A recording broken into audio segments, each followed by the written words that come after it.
tengo el placer de presentarles al doctor Roberto Suástegui, neurólogo clínico, epileptólogo ampliamente conocido, y quien nos va a hablar de la epilepsia postraumática. Sabemos muy bien que muchos de estos enfermos desarrollan crisis convulsivas. El importante es saber diagnosticarlas y después cómo manejarlas para llevar un control adecuado de estos enfermos. Gracias, Roberto, por tu ayuda de siempre. Muchas gracias. Buenos días.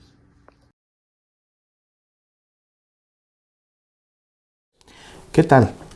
Primeramente, agradecer al doctor Rogelio Revueltas, un cirujano emérito y que queremos mucho en esta institución por su participación a lo largo de muchos años. Agradecerle la oportunidad de estar con ustedes. Yo soy el doctor Roberto Alfonso Suástegui. Soy egresado de aquí, también con algunos añitos que ando por aquí. Hice epilepsias y actualmente me encuentro en el servicio de urgencias para lo que se les pueda ofrecer. El doctor Revueltas me pidió que platicara con ustedes acerca de las epilepsias que pueden presentarse después de un traumatismo cráneoencefálico. Vamos a abordar este tema desde dos puntos de vista muy importantes: el aspecto clínico y también los aspectos de fisiopatogenia de las epilepsias. A final de las pláticas o en las últimas diapositivas les voy a presentar mi propuesta para el tratamiento de estos pacientes con los antecedentes que previamente les voy a mencionar. En la siguiente diapositiva vamos a ver la epidemiología. Como ustedes pueden observar, de todas las epilepsias estructurales, una quinta parte son ocasionadas por algún tipo de traumatismo cráneoencefálico. En estos pacientes, de cualquier etiología donde se identifique alguna alteración, 1 de cada 5 van a tener su origen en un traumatismo cráneoencefálico.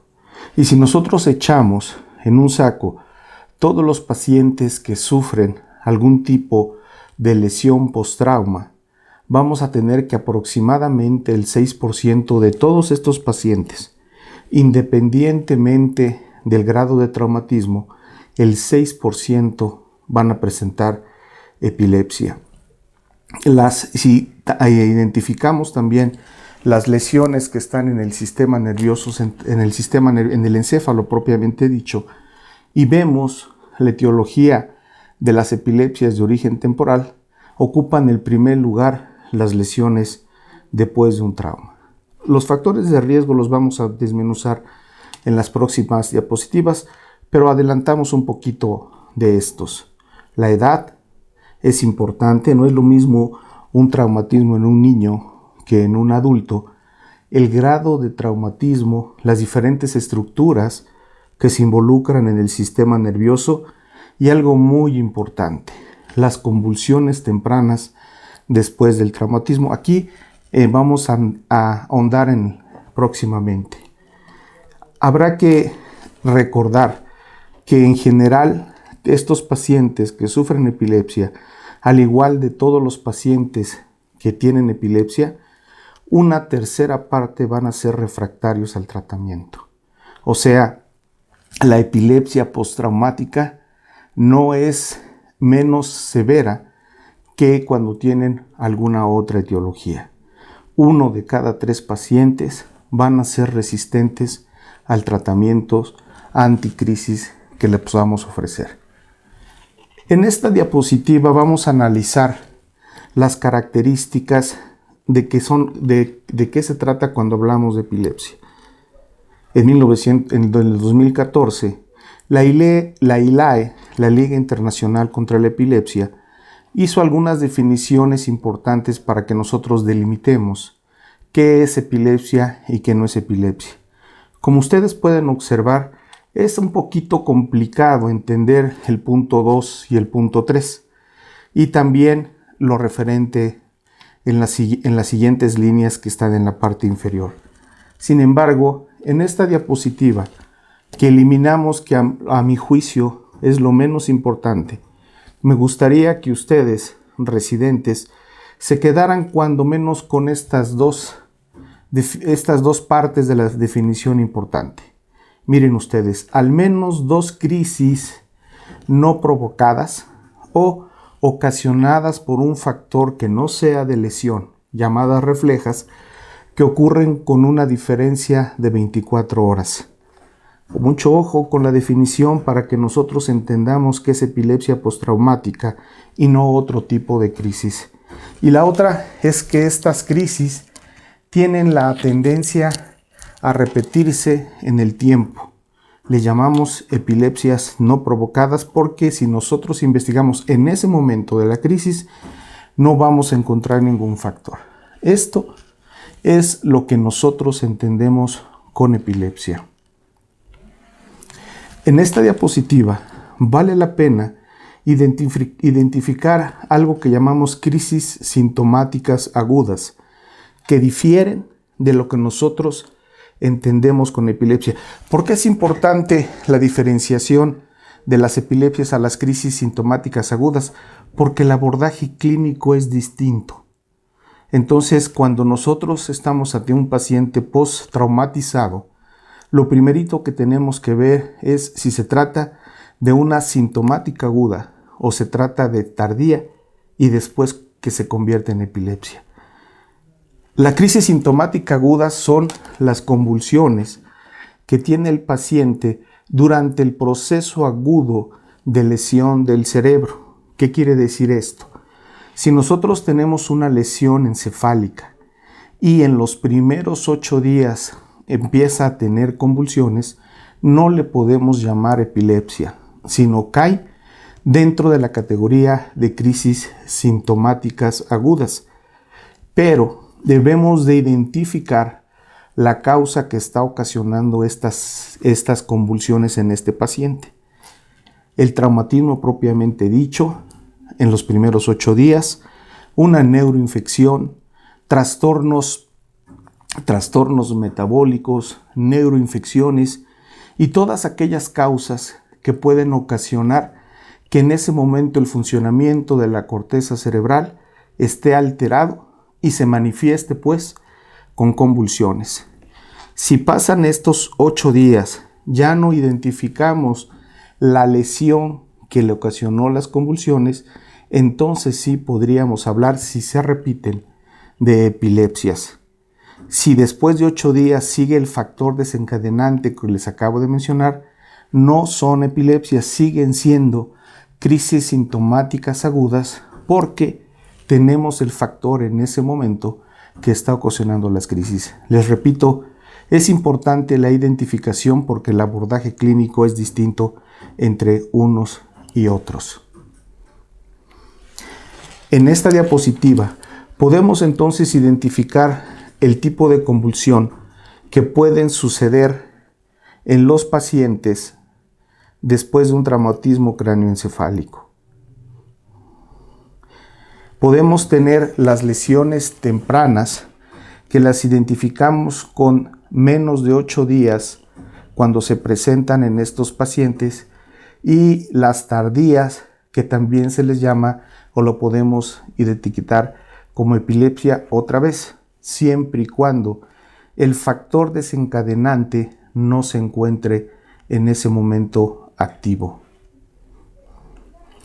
Resumiendo, y en esta diapositiva podemos ver los factores más importantes que nos llevan a las epilepsias en los pacientes postraumatizados. Si ustedes se fijan en esta diapositiva, por fuera de la epilepsia, identificamos dos tipos de convulsiones.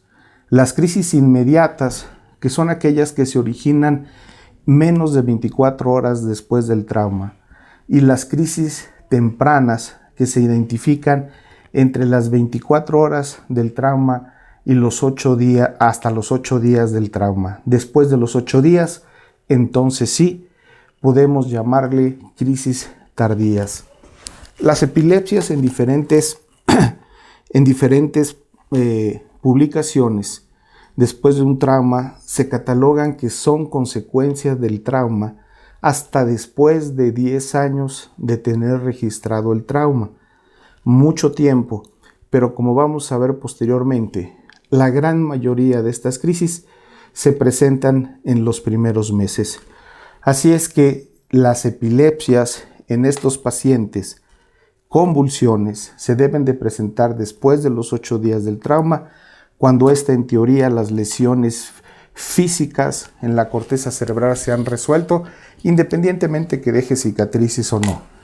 Y van a depender de la presencia de estas, del grado del trauma, del estado de conciencia, que es un determinante para la presencia de las crisis, como vamos a ver, y también de la lesión neurológica que viene de la mano del grado del trauma.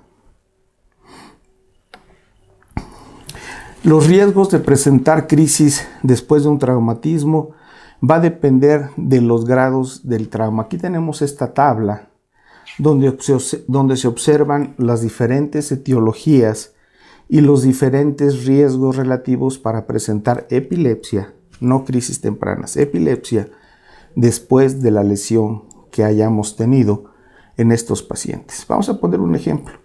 Los pacientes que tienen un tumor cerebral, en esta tabla, tienen un riesgo relativo de presentar epilepsia hasta de 40 veces más que la población que no tiene antecedente. Los pacientes con Alzheimer tienen un riesgo relativo de 7 veces más de presentar epilepsia que la población en general. Si nosotros nos vamos a la lesión cerebral, al traumatismo cerebral, al traumatismo craneoencefálico, vemos que desde un inicio, para el pronóstico de la presentación de las epilepsias, se divide en 3, en traumatismo leve, en moderado y en severo. Los pacientes que tienen traumatismo leve tienen un poquito más de posibilidades, 1.5, de tener epilepsia a lo largo de los próximos 10 años que la población en general. Los moderados aumentan un poquito más y los severos se van hasta casi el 30 veces más de probabilidades de presentar epilepsia. Pero, ¿qué es leve, moderado y severo? Vamos a explicarlo en las siguientes diapositivas. Mucho de la clasificación de estos 3 estados del traumatismo depende e involucra primordialmente el tiempo de inconsciencia que tienen estos pacientes. En los traumatismos leves, como se ve en esta diapositiva, en los traumatismos leves tenemos que los periodos, que no existe un periodo de inconsciencia como tal, o son muy, muy breves, de segundos y poquitos minutos, o que pueden también tener un poco de amnesia, sobre todo a los hechos previos al traumatismo, pero también en los pocos minutos. En estos pacientes con traumatismo leve no se identifica una lesión como tal, y como les había mencionado, las posibilidades de desarrollar epilepsia es un poquito más de la población normal, 1.6 veces más que aquellos que no han tenido nunca un traumatismo. Y que si nosotros hacemos estudios de tomografía o de resonancia, no encontramos ninguna lesión cerebral. En esta diapositiva identificamos las características que pueden tener o que tienen los pacientes con un traumatismo moderado. Otra vez no identificamos lesión cerebral, pero miren ustedes que podemos identificar una fractura a nivel óseo y sobre todo el estado de inconsciencia puede ir de 30 minutos hasta 24 horas. En estos pacientes con traumatismo moderado existen 3 veces más de riesgo para padecer epilepsia en los próximos 10 años, y si le agregamos un poco de sangre al cerebro, una hemorragia, las estadísticas nos dicen que aumenta significativamente los pacientes que van a tener epilepsia, dado que estos pacientes van a tener hasta 30% de epilepsia próximamente, ya sea en las próximas semanas y menos frecuentemente en los próximos años. En esta diapositiva ustedes pueden ver las características de traumatismo severo. En estas ya tenemos una lesión física estructural y la inconsciencia va más allá de 24 horas en estos pacientes que han tenido esto. Se pueden identificar sangre pues hematoma intracraneal o extracerebral y con esta inconsciencia prolongada. Estos pacientes con traumatismo severo tienen de 17 hasta 29 veces más posibilidades de desarrollar epilepsia. De hecho, entre el 15 y el 20% van a desarrollar la epilepsia. Y cuando tienen lesión en el parénquima pulmonar, el pronóstico se ensombrece mucho más. La mitad de estos pacientes con inconsciencia de más de 24 horas, más una lesión o perforación parenquimatosa, van a tener hasta la mitad de ellos que van a sufrir de este padecimiento en las próximas semanas o en los próximos años. Se han identificado algunos otros factores y la combinación de los factores, cuando se comparan, podemos ver que hay otros factores que necesariamente no se engloban en estos 3 categorías de leve, moderado o severa, dado que pueden persistir independientemente del grado de inconsciencia. Por ejemplo, una de las que más se asocian al riesgo son, como les había dicho, la amnesia prolongada después del traumatismo y la lesión córtico-subcortical. Sin embargo, los otros factores que se observan aquí, como la exploración y la presencia de signos focales, la lesión por un proyectil, las lesiones frontales, la contusión cerebral y algunas fracturas deprimidas que involucran el encéfalo, si combinamos 3 de estas, nuestras posibilidades para desarrollar epilepsia son muy importantes y les llamamos de alto riesgo. Los factores de riesgo, aparte de los que ya vimos cuando clasificamos, volvemos a insistir que son el traumatismo difuso.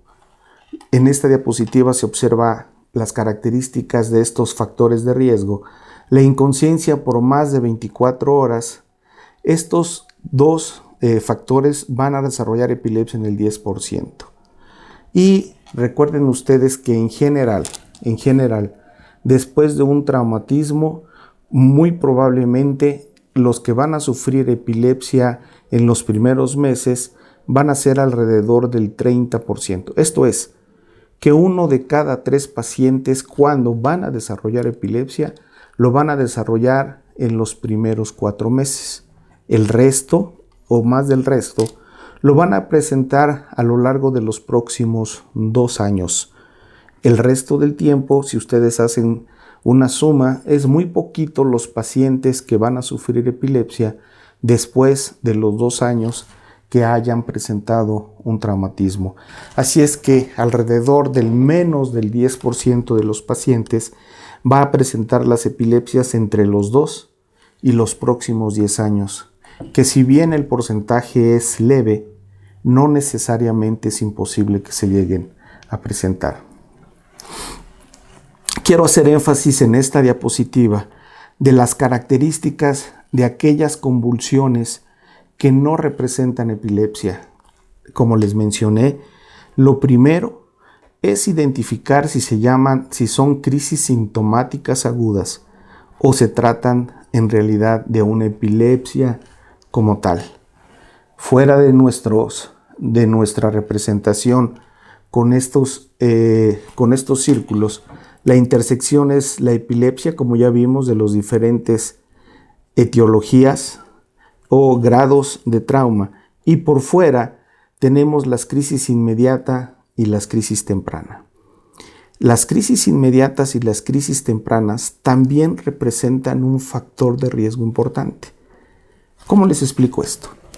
Si ustedes tienen un paciente que tiene un traumatismo moderado o severo, en ese momento, en los primeros 8 días, y no tiene ningún tipo de crisis, las posibilidades después de estos 8 días disminuyen mucho, a diferencia de que estos pacientes en los primeros 8 días tengan estas crisis sintomáticas. Las crisis sintomáticas agudas, las crisis que son las inmediatas y las crisis tempranas es un factor de riesgo per se importante para que después desarrollen epilepsia en los próximos meses o en los próximos años. Vamos a ver las evidencias. En esta tabla que les estoy presentando, los autores es un metaanálisis donde se observan diferentes evoluciones de las crisis tempranas a las crisis tardías. Diferentes estudios con sus diferentes autores y con números de pacientes que desarrollaron epilepsia después de estas crisis sintomáticas agudas. Como ustedes observan, el número de pacientes en cada uno de estudios es muy importante. 2.747 pacientes, 4.541 pacientes, etcétera, que al menos tienen cientos de pacientes, si no es que miles de pacientes que han seguido a lo largo del tiempo. En este estudio, en el primero de Janet de 1960, con 896 pacientes, nos dice que desarrollaron el 4.2% crisis tempranas en menos de 8 días y que de estos se fueron hasta 10.2 pacientes en crisis tardías. Esto, 4.2, ocasionó que a la larga el 10% de los pacientes desarrollaran epilepsias. En otro estudio se incrementan del 8% hasta 13% los pacientes con epilepsia. En el penúltimo, de Azicainem, que involucró a 490 pacientes, de estos el 16.3 tuvieron crisis tempranas en los primeros 8 días y de estos se elevó 10 puntos porcentuales, un poquito menos de 10 puntos porcentuales para desarrollar crisis tardías hasta en 25.3%. ¿Qué nos dice esto?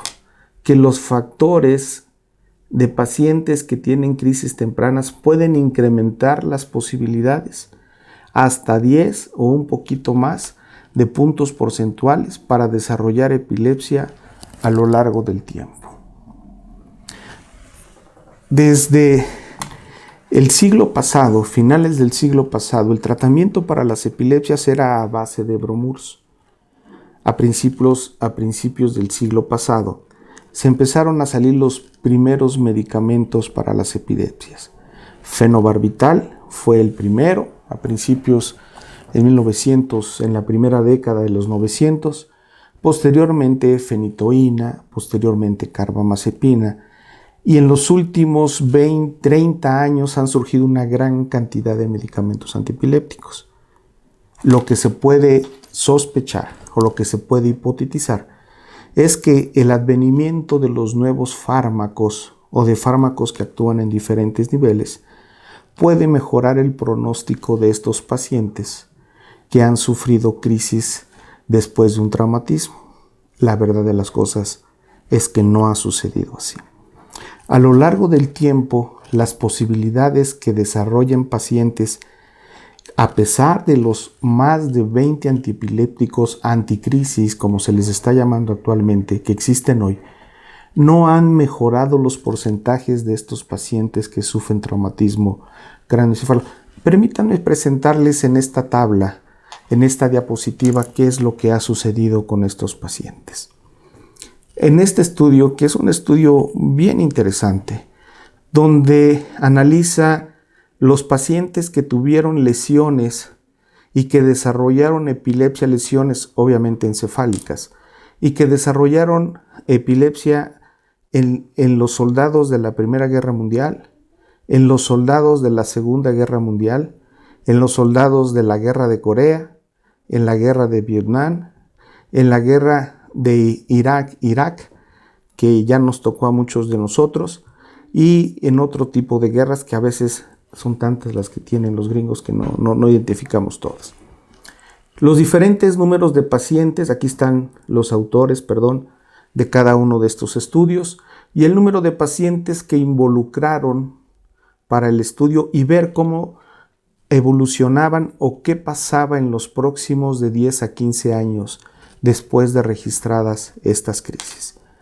En el primer estudio que nos narra, que nos describe estos pacientes, alrededor de 2,000 pacientes que desarrollaron crisis después de las lesiones, dice que de estos 1,990 pacientes, 38 desarrollaron epilepsias en los primeros 5 años. Cuando lo siguieron entre 10 y 15 años, cambiaron hasta 50 pacientes. De 38 se incrementaron hasta 50. Estos pacientes solamente contaban quizás con 2 o un antipiléptico, fenitoína, fenobarbital, y en los 60 se agregó carbamazepina, pero sobre todo fenitoína y fenobarbital. Si nosotros nos vamos a lo sucedido, para abreviar esta gráfica, a lo sucedido en la guerra de Vietnam, que ustedes ya saben más o menos cuándo sucedió, y que se registraron alrededor de 520 pacientes en 1985 y 87 que se reportó, ya contaban con más herramientas terapéuticas de aquellos pacientes después de la Primera Guerra Mundial. De estos 520 pacientes, 34, comparen ustedes con estos 38, 34 desarrollaron epilepsia en los primeros 5 años, y que después de un seguimiento entre 10 y 15 años aumentaron hasta 51. El pronóstico de estos pacientes muchos años después de los primeros reportados, con más herramientas terapéuticas y anticrisis, tienen un aumento significativo, parecido a lo que sucedió en estos pacientes de la Primera Guerra Mundial. Así es que, al menos hasta la década de los 80, el curso de los pacientes no había cambiado, reportado en los años 30 con lo reportado o lo descrito en los años 80. A pesar de valproato, empezaba ya la lamotrigina, teníamos carbamazepina, primidona ya estaba en el mercado, aparte del fenobarbital y la fenitoína. Entonces, estos nuevos fármacos no modificaron la tendencia de estos pacientes. Para esto tenemos que revisar un poquito la fisiopatogenia y quizás analizar aquellos blancos terapéuticos o qué tipo de medicamentos contamos hoy para tratar de cambiar esta evolución que hemos visto a lo largo de las décadas. De más de 100 años ya de que existen los anticrisis, tenemos ya nuevas herramientas y ver qué posibilidades tenemos para cambiar estos pacientes que se han agregado a la larga lista de pacientes con epilepsia. Para esto habrá que analizar la fisiopatogenia y ver dónde podemos actuar, recordando pues que en los primeros 8 días a nivel molecular y después de los 8 días también a nivel molecular, las características son distintas o pueden seguir a lo largo de mucho tiempo. Un recordatorio nada más. La epileptogénesis y la cronicidad de las epilepsias.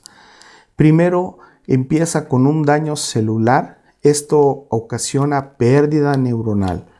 Después viene una alteración de la conducción del estímulo por las comunicaciones aberrantes que puede existir, una disminución del umbral convulsivo consecuentemente y la presencia de crisis. Estas crisis va a dañar a las epilepsias y vamos a tener un círculo vicioso que a lo largo del tiempo va a ocasionar la cronicidad de la epilepsia. Actualmente, los fármacos que se utilizan en la mayoría de estos pacientes, como fenitoína, fenobarbital, valproato, carbamazepina y algunos de los nuevos, se utilizan en las primeras para disminuir el número de crisis de estos pacientes. Completamente se vale. Pero después de un tiempo, seguimos utilizando estos mismos medicamentos que primeramente sirven y bajan el umbral convulsivo, pero que los utilizamos nada más para las crisis. La pregunta que hacemos es, ¿por qué no hemos modificado esta tendencia de los pacientes que tienen crisis sintomáticas agudas a lo largo del tiempo cuando nosotros utilizamos estos fármacos? Y la pregunta es, ¿estamos haciendo bien las cosas con estos pacientes o tenemos que cambiar alguna actitud? Vamos a ver algunas evidencias clínicas para ver si estamos haciendo bien las cosas. Ok. En este estudio y en esta gráfica que es un estudio muy rico que nos enseña muchas cosas. En este estudio que ustedes pueden observar, involucraron a pacientes que habían recibido un traumatismo, 280 pacientes en un grupo y 196 en el otro grupo, un grupo con fenitoína y otro grupo con placebo. Y vieron cómo se comportaban las crisis en los primeros 7 días con estos dos grupos de tratamiento. Primer día, segundo día y así hasta el 7º día.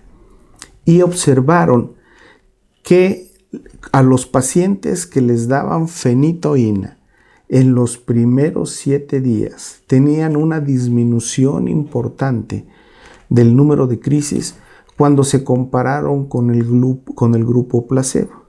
Estos que se les administró fenitoína, por mucho disminuyeron el total de las crisis a los 7 días comparados con aquellos que tenían placebo. La conclusión es muy obvia. Cuando menos en estos primeros días, la fenitoína sí funciona para las crisis sintomáticas y para las crisis tempranas. Sin embargo, cuando a estos pacientes se les siguió por más tiempo, a lo largo de 2 años, tenemos una sorpresa importante.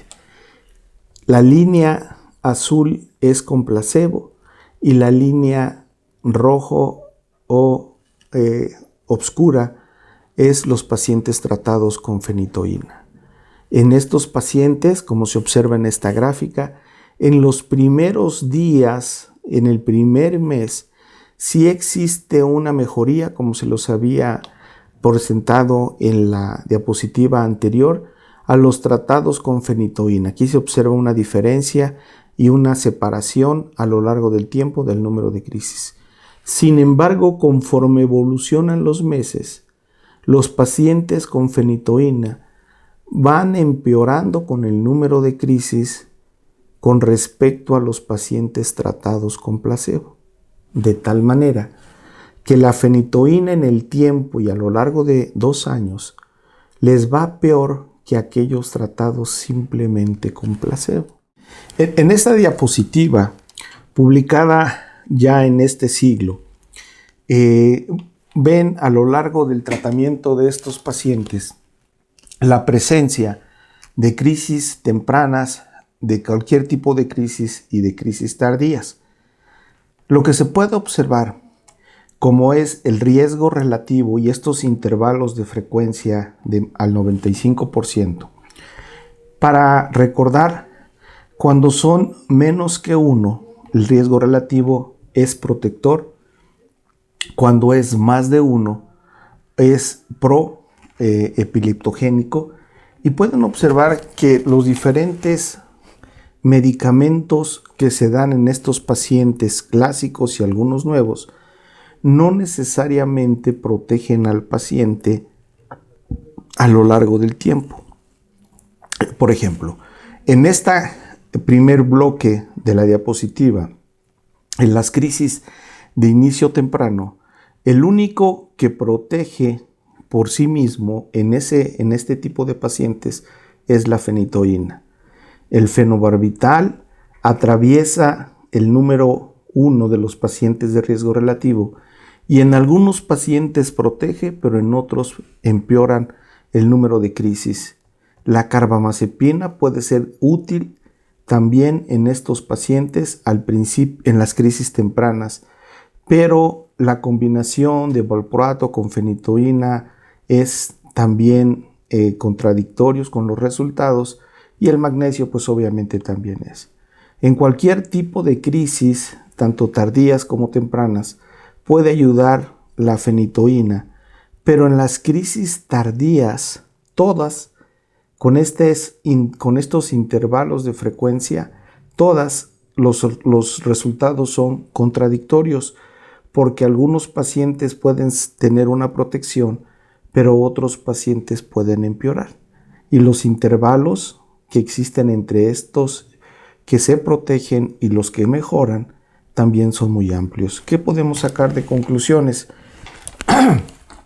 Que los pacientes que se les administra fenitoína sí tienen un beneficio única y exclusivamente en aquellas crisis que son de inicio temprano en los primeros 8 días, que después ni la fenitoína, ni el valproato, ni la carbamazepina, ni fenobarbital van a cambiar la historia natural de estos pacientes, que inclusive pueden empeorar el número de crisis cuando desarrollan crisis después de este momento agudo.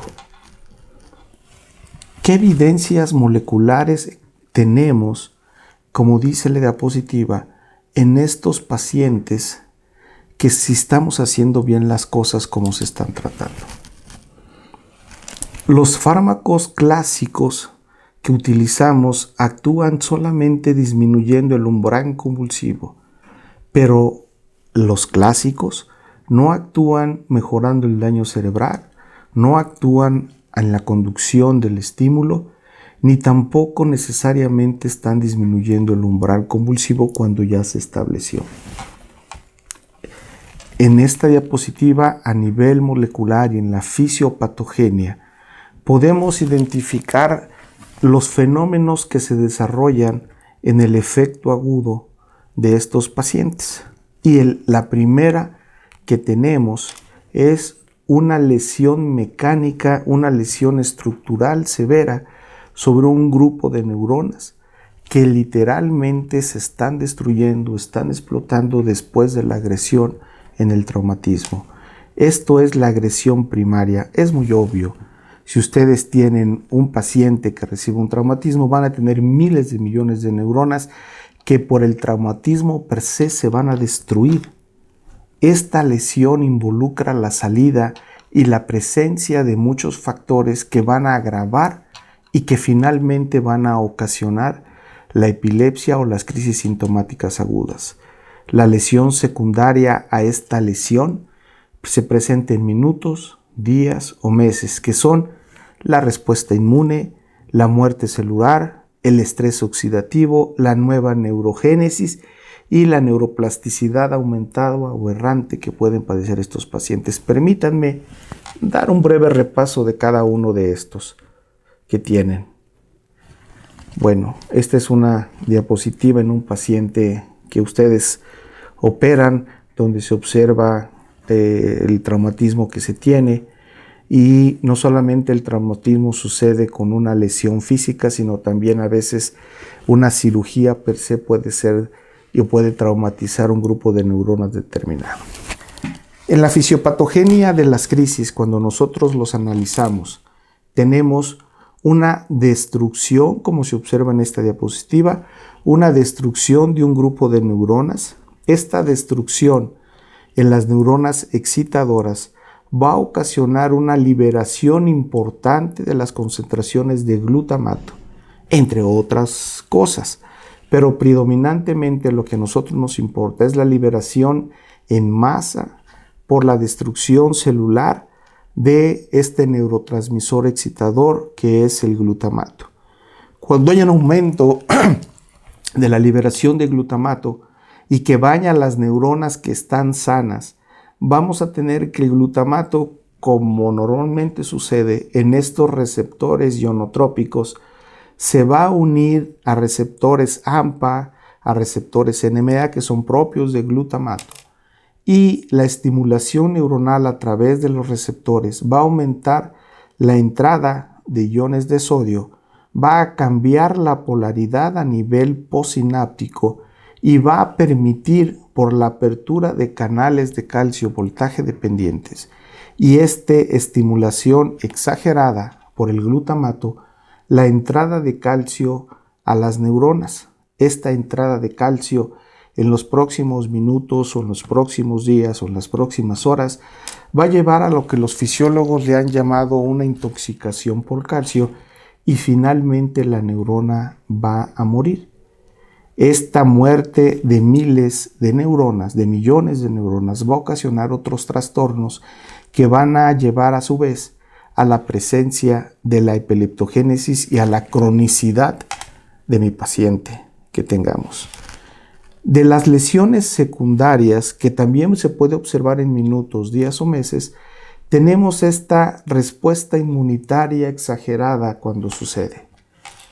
Después de una lesión con esta destrucción celular que ya mencionamos, con esta intoxicación de calcio que presentan estos pacientes, podemos entender que existe una proliferación astrocitaria, una proliferación también no controlada de la microglía, y esto va a ocasionar una respuesta inmunológica importante a nivel local que se va a agravar a lo largo de las semanas siguientes que presentan los pacientes. Haciendo una reflexión, de los medicamentos que ustedes prescriben en la fase aguda, ¿hay alguno que disminuya esta fisiopatogenia de los pacientes o al revés? O en la otra, como en la otra diapositiva anterior, que disminuya la concentración selectiva de calcio a través de estos canales de calcio voltaje dependientes, ¿o no lo estamos haciendo? Entonces, a nivel inflamatorio, tenemos un aumento de la microglía. Por la liberación de glutamato tenemos el aumento de estos factores del interferón 1 alfa, entre otros, de los interferones CQ1 que tenemos una liberación importante de citoquinas como la interleuquina 6 y estas que se muestran aquí, y también tenemos un aumento de la actividad histrocitaria para la generación de glutamato y lo que les había contado anteriormente, sin muchos detalles. La lesión directa sobre el encéfalo, primero, ocasiona la pérdida neuronal per se. Segundo, estos factores, un aumento de la actividad inmunológica a nivel de donde está la lesión, que se puede agravar con el tiempo. La intoxicación con el calcio, como les había dicho, en estos pacientes, pues tienen una inducción, el calcio, una inducción enzimática, aumento de la sintetaxa del óxido nítrico, aumento de radicales libres que pueden ocasionar daño mitocondrial, daño en y el otro nuevo factor que aparte de la lesión directa es la muerte celular programada de una manera temprana. La apoptosis se puede presentar esto en las próximas semanas. Así es que se está formando una bola de nieve que conforme pasa el tiempo se van incrementando estos factores fisiopatológicos para la epilepsia. Y finalmente vamos a tener un aumento de comunicación aberrante entre las diferentes neuronas de estos pacientes, ¿sí? De las normalitas que normalmente tenemos, como en esta diapositiva que se ve en ramificaciones, tenemos un aumento de las ramificaciones que a su vez pueden aumentar el número de crisis por estas ramificaciones aberrantes.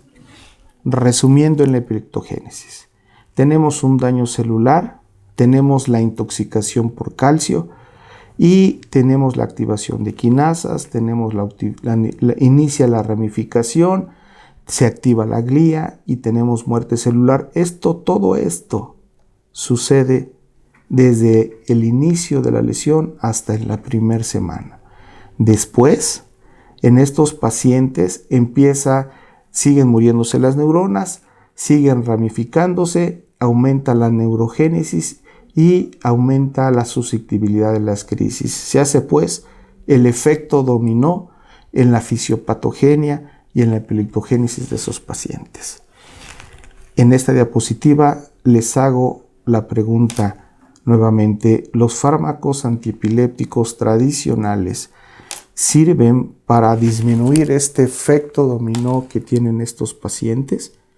¿O volteamos a ver a los nuevos antiepilépticos para ver si nos ayudan en la parte superior de la bola de nieve para llevarlos a disminuir la epileptogénesis y la cronicidad. Vamos a revisar brevemente qué sucede con los nuevos antiepilépticos que han salido y que habitualmente no utilizamos en estos pacientes. Cuando hablamos de evitar la epileptogénesis, tenemos que hablar de protección celular, de protección neurológica o de neuroprotección. Rápidamente, en este estudio se utilizaron diferentes anticrisis en in vitro, en paciente en rebanadas del lóbulo temporal, y vieron las diferentes características de dos variables fisiológicas. Uno, las corrientes de calcio y las corrientes de sodio. Con los diferentes antiepilépticos inhibieron estas dos corrientes y vieron cómo le iban a las neuronitas. El resultado fue que después del experimento in vitro, solamente 2 fármacos influyeron en las corrientes que pueden relacionarse con las pacientes con epilepsia. Topiramato y carbamazepina fueron los 2 únicos fármacos que disminuyeron tanto las corrientes de sodio como las corrientes de calcio, y esto llevó a una menor actividad eléctrica en estas muestras in vitro, mientras que los otros antiepilépticos, los otros anticrisis como levetiracetam y valproato no sirvieron para tener protección en estas células. Nos quedamos con 2 que sí ayudan: topiramato y carbamazepina.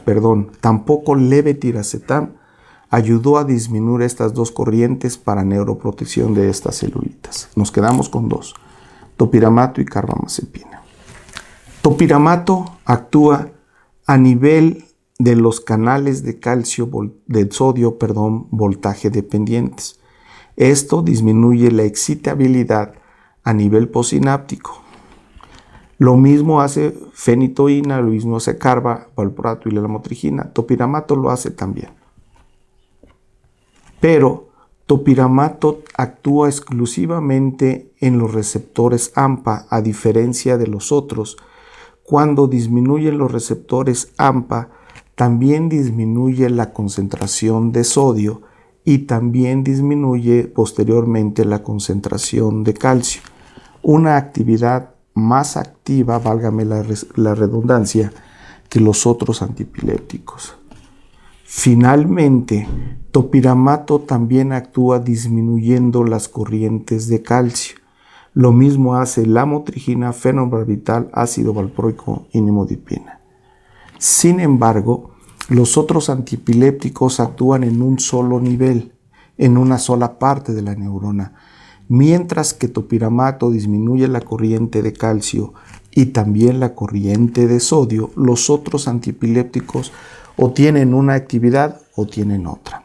Este experimento, que si bien, como lo pueden ustedes observar en esta diapositiva, que si bien es viejo, pero nos muestra de una manera muy objetiva el efecto de topiramato en este grupo de animales de experimentación que es en ratas. Déjenme se los explico brevemente. La autora, que es Jan, una mujer, al principio de este nuevo siglo, ocasionó infartos, a un grupo de ratas y vio qué pasaba cuando previamente se les administraba diferentes fármacos con respecto a la imagen del infarto.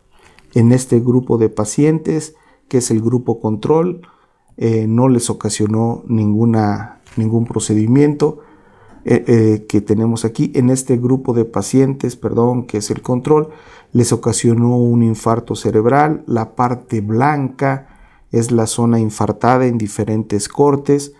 En este grupo de pacientes administró uroquinasa. En este grupo de animales de experimentación fueron 2.500 unidades de uroquinasa, que es un trombolítico. Los animales de experimentación comparados con el grupo control tuvieron un beneficio discreto, como pueden ver ustedes las imágenes, Esta zona blanca que tenemos en el grupo control es relativamente menos, que en este grupo de uroquinasa. Cuando se les administró 5,000 unidades de uroquinasa, pues tenemos una disminución importante, ahora sí, del tamaño del infarto comparado con el grupo control. Y miren, la desventaja de uroquinasa en estos pacientes es que después de dosis altas pueden sangrar y este infarto se puede virar a un infarto hemorrágico. No lo damos en humanos, ya tenemos otros. Y en estos pacientes que se les administró 20 miligramos por kilogramo, observen ustedes la mejoría en esta zona blanca, que es la zona del infarto, comparada con esta del grupo control. Y que cuando se les administró una combinación de uroquinasa con topiramato, pues tenemos un involucro del infarto prácticamente mínimo cuando se compararon con estos. La neuroprotección se observó con uroquinasa, dosis altas que tienen el riesgo de sangrado. Se observó con topiramato y se observó cuando se combinaron ambas. La administración de topiramato tiene una neuroprotección en estos pacientes. Rápidamente, los pacientes que también se les sometió a hipoxia, se les hizo cortes y aquí en estas tinciones las celulitas negras son las células muertas que tenemos. Este es un grupo control donde no se les ocasionó hipoxia. También tenemos un grupo de células muertas normales en estos animales de experimentación y que cuando se les administró topiramato y se les ocasionó hipoxia, miren ustedes la neuroprotección que se tienen. Estos pacientes sin topiramato, gran cantidad de células muertas. Estos pacientes con topiramato, una disminución significativa cuando se les ocasionó esta hipoxia. Parecido al anterior, rápidamente nada más, aquí tenemos sin tratamiento, después de un estado epiléptico en estos pacientes, se les ocasionó un estado epiléptico importante, después de 140 minutos del estado epiléptico, sin previa administración. A estos pacientes antes de ocasionar el estado epiléptico les dieron 20 miligramos de topiramato. Vean ustedes la diferencia, aquí gran cantidad de células muertas, aquí un poquito menos de células muertas, y que cuando se aumentó la dosis topiramato también tenemos una mejoría significativa comparada con el grupo donde no se administró topiramato. Nuevamente, en esta región cerebral, en estos animales de experimentación que tuvieron un estado epiléptico, hay una neuroprotección ocasionada por topiramato. Entonces, como se observa aquí, las características de la neuroprotección las tienen ustedes ahí, ya las resumimos. Vamos a la siguiente. Y obviamente vamos a repasar brevemente el tratamiento de estos pacientes con traumatismo craneoencefálico. Hay que ver y hay que recordar que todos estos pacientes van a tener pues una terapeuta general, desde la colocación de ventriculostomía a un empleo, dependiendo de las lesiones, de craneectomía descompresiva. Las reglas de craneectomía descompresiva que se utilizan para pacientes con traumatismo son prácticamente las mismas que ustedes residentes quirúrgicos ya deben de conocer a la perfección. No vamos a andar en ello, pero tenemos que tener un manejo adicional, un manejo general que muchas veces obviamos y que no tenemos. Hay que tener un paciente con normotemia, hay que vigilarle la glucosa, hay que controlarle la presión, hay que ver la saturación de oxígeno, hay que ver los electrolitos que también estén adecuadamente. Se pueden emplear también algunos medicamentos para mejorar la función renal, para disminuir el edema cerebral, ya con cualquier sustancia hipertónica, ya sea soluciones salinas o con manitol. El chiste es la vigilancia que tenemos. Son condiciones generales que ya se conocen y que son muy frecuentes.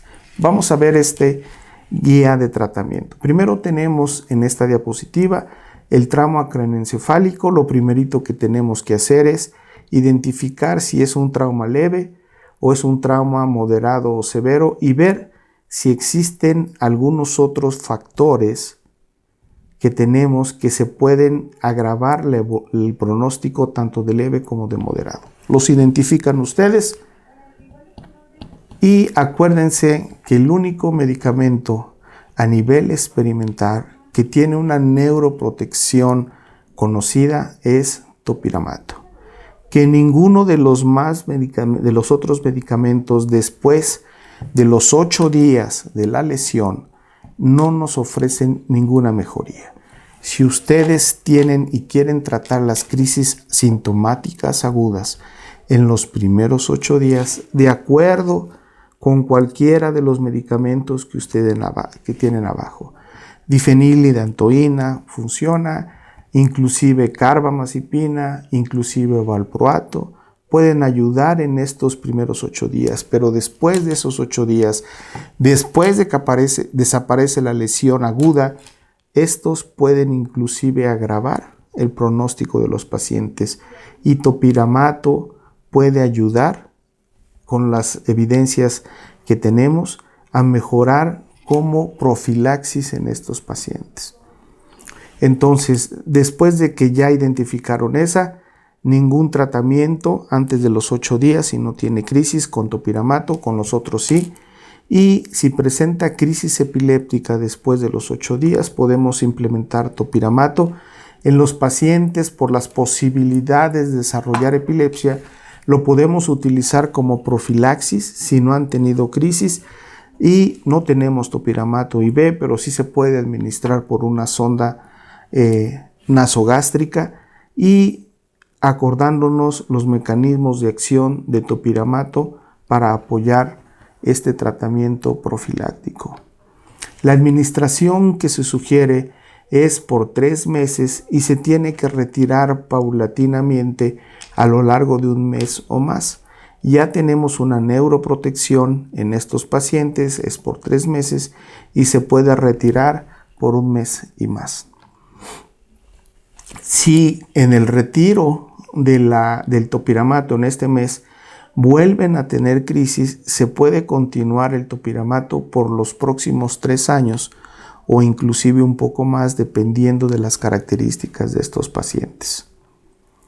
Hay otros medicamentos más que nada experimentales que se han utilizado en esa parte de la inflamación, pero no hay evidencias clínicas todavía suficientes para promocionarlos como mecanismos para prevenir las epilepsias a largo plazo. Aquí los tienen.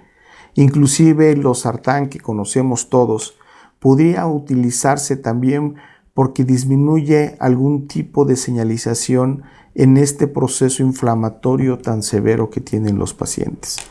Obviamente lo ideal sería también administrar inhibidores de estos receptores de glutamato que son los MDA, y estos son los que se han utilizado ahorita, pero todavía se están echando a andar algunos modelos experimentales para ver si tenemos la certeza que podamos ofrecerle a los pacientes. Por lo tanto, hoy por hoy, ahorita no tenemos muchas herramientas para disminuir estas posibilidades, más que aquellos anticrisis, más aquellos antiepilépticos que nos ofrecen a nivel experimental un grado de neuroprotección como profilaxis.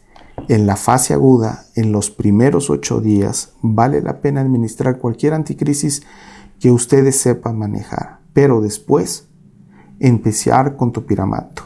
Topiramato también funciona en los primeros 8 días. Entonces podemos sugerirles que inicien como profilaxis en los 8 días si tiene crisis y continuarse por 3 meses o continuarse por años, dependiendo de las características de estos pacientes. Muchas gracias y espero que les sirva la plática. Muchas gracias, doctor Revuelta, por su invitación.